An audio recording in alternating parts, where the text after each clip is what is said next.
मंजित की शादी रोहन से होती है। रोहन को नशे की बुरी लत लगी होती है। एक दिन, अरे माँ, मेरा एक साइड का शरीर काम नहीं कर रहा है। मैं आज खेतों में कैसे जाऊंगा? अरे बेटा, ऐसा ना बोल।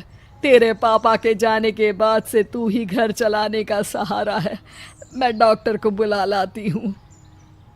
देखिए बहन जी, रोहन के शरीर के एक साइड में लकवा है। अब वो कभी ट्रैक्टर नहीं चला पाएगा। घर में मनहूसियत का माहौल हो जाता है। लीजिए माँ जी, रोटी खा लीजिए। अरे बेटा, मुझे तो भविष्य की चिंता हो रही है। मेरा एक ही बेटा है और वो भी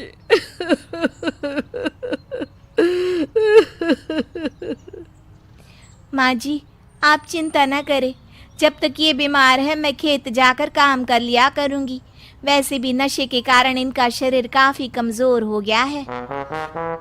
अगले दिन मंजीत खेत में जाकर काम कर शाम को घर लौटती है। ये ले बेटा, पानी पी ले। कैसा रहा काम का पहला दिन? माँ जी, काम तो ठीक है, लेकिन मैं अगर ट्रैक्टर चलाना सीख लूँ ना तो काम और भी आसान हो जाएगा। अरे बेटा, दुनिया क्या कहेगी कि औरत होकर ट्रैक्टर चला रही है। माँ जी, या तो हम दुनिया देख ले या अपना घर, कोई बात नहीं। जब ये ठीक हो जाएंगे तो सब ठीक हो जाएगा। अरे बहू, जरा बाहर तो आना। जी माँ जी। बहू, तेरे मामा जी आए हैं, तूने बुलाया था ना? हाँ माँ जी, वो मामा जी ना आज से मुझे ट्रैक्टर चलाना सीखा। मंजित मामा से ट्रैक्टर चलाना सीखती है। वो मन लगाकर खेतों में काम करती है। और एक दिन, माँ जी, पता है इस बार पूरे गांव में सबसे ज्यादा फसल का उत्पादन हमारे खेतों में हुआ है। इस साल तो खूब पैसे आएंगे। हाँ। सास खुश नहीं होती है। वो चुपचाप वहां से जाने लगती है। तभी मंजित उसे रोक लेती है। क्या हुआ माँ जी, आपको खुशी नहीं हुई? बेटा, आज डॉक्टर साहब बोल रहे थे कि रोहन के ठीक होने के लिए 5 लाख रुपए की ज़रूरत है। समझ नहीं आ रहा क्या करूं। मंजित शांत हो जाती है। अगले दिन सास मंजित के पास आती है। बेटा, ये मेरे गहने हैं। इसे अपने गहनों के साथ जोड़कर सुनार को दे आ। जितने पैसे हो ले आ। डॉक्टर को आज ही देने हैं। मंजित अपने गहने और सास के गहनों को लेकर दुकान में बेचकर पैसे लेकर घर आ जाती है। माँ जी, सिर्फ 3 लाख रुपए का ही इंतजाम हो पाया है। बाकी के पैसे कैसे आएंगे? बेटा, अब तो एक ही चारा है, हमें ज़मीन भी बेचनी पड़ेगी। माँ, खेत बेच देंगे तो खाएंगे क्या? अरे बेटा, कोई दूसरा चारा भी तो नहीं है। रोहन ठीक हो जाए तो वो मेहनत करके इससे भी बड़ी ज़मीन ले लेगा। सास बहू मिलकर खेत भी बेच देते हैं। अब पूरे पैसे लेकर सास डॉक्टर के पास जाती है। डॉक्टर साहब, ये लीजिए सारे पैसे। बस किसी तरह मेरे बेटे को ठीक कर दीजिए।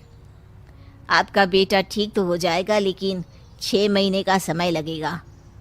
सास बहू सोच में पड़ जाते हैं कि अब तो कोई जरिया भी नहीं रहा जहां से उन लोगों को कमाई हो। अब कमाएंगे नहीं तो खाएंगे क्या? माँ जी, मेरे माता पिता ने लड़की होने के कारण मुझे ज़्यादा पढ़ाया लिखाया नहीं, लेकिन ट्रैक्टर चलाना सीखकर मैं कुछ काम करने के लायक तो हो ही गई हूँ। अरे बेटा, ट्रैक्टर अब कहाँ चलाएगी? खेत तो बिक गए हैं। माँ जी, मैं किसी और के खेतों में दिहाड़ी में काम कर लूँगी, कुछ तो पैसे आएंगे ही ना। ये कहकर मंजित काम करना शुरू कर देती है। जैसे तैसे उन पैसों से गुजारा चल ही रहा था। माँ जी, पास के अस्पताल से मुझे नौकरी के लिए ऑफर आया है। पैसे भी ये 4 गुना ज़्यादा मिलेंगे और अब खाने पीने दवाई के साथ हम कुछ पैसे भविष्य के लिए भी जोड़ पाएंगे। लेकिन काम क्या है बहू? माँ जी, मुझे अस्पताल की एम्बुलेंस चलानी है। अरे, तू तो मेरी बहू नहीं, बेटा है बेटा। ज़रूर जा बेटा। और हाँ, तूने पूरे गांव में एक मिसाल कायम कर दिया कि हर काम हर कोई कर सकता है। उनके लिए लड़की या लड़का होने की कोई ज़रूरत नहीं। मंजित मन लगाकर काम करना शुरू कर देती है। आगे जाकर वो खुद का एम्बुलेंस भी खरीद लेती है और अब तो उसका पति भी ठीक हो जाता है और सब पहले से भी ज्यादा खुशहाल जिंदगी जीने लगते हैं।